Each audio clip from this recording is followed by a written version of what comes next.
Alright, let's go ahead and go over your project proposal real quick. The point of this is a graduate class, so a lot of times in graduate classes you need to do either a project or a research project. And this one's in software and testing. It makes logical sense to just have a testing project.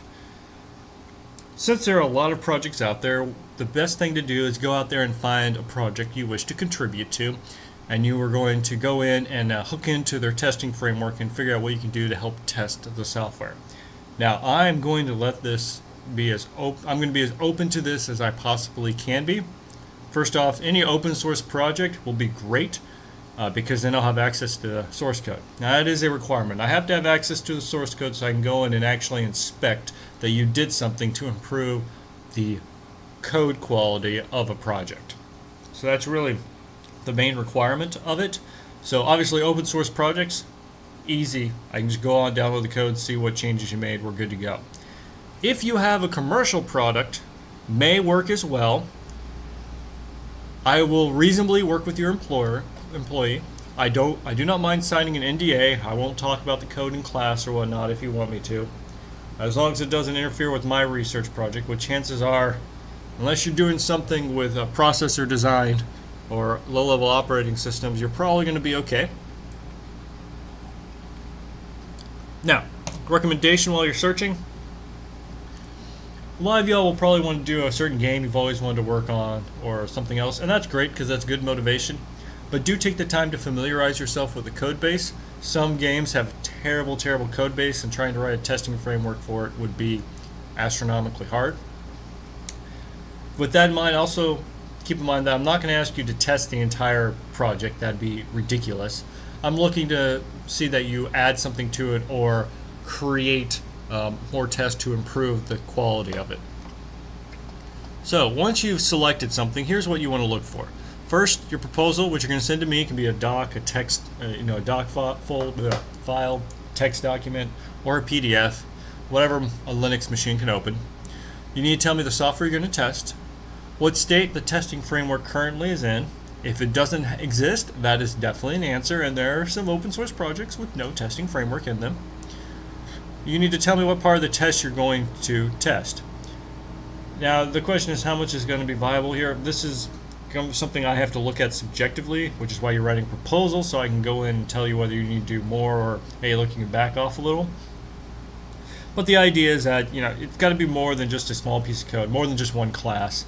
But you don't need to test an entire subsystem, maybe just a couple of classes, and that'll be fine. Then fourth, you want to tell me what testing framework you would need to add, if any. If they already have a full testing framework, then you're probably just going to plug in and add some more test cases for a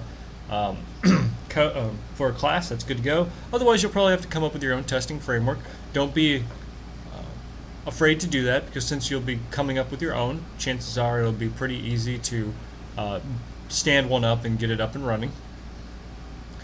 5, how are you going to integrate your test back into the project? Most of the time this is, hey look, I'm going to submit a patch, and then hopefully the maintainer of the program will accept my patch and put it in.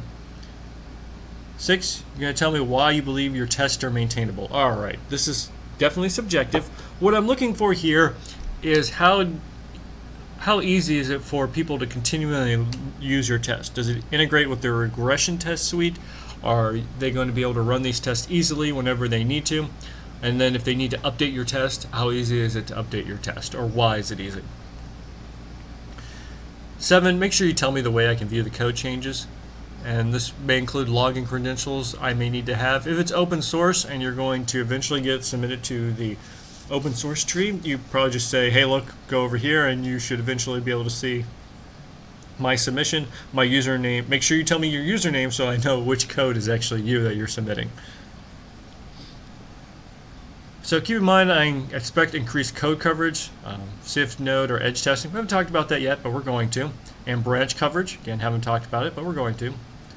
Keep in mind, some tools are based on what you're using. So for example, JUnit and Cobra True are nice for Java, but don't work well under C++. You're also free to go out and look for other tools. We will be talking about some of these tools as we move on in this course. Turn in via Blackboard. You have about 3 weeks, maybe 4 weeks to decide on this.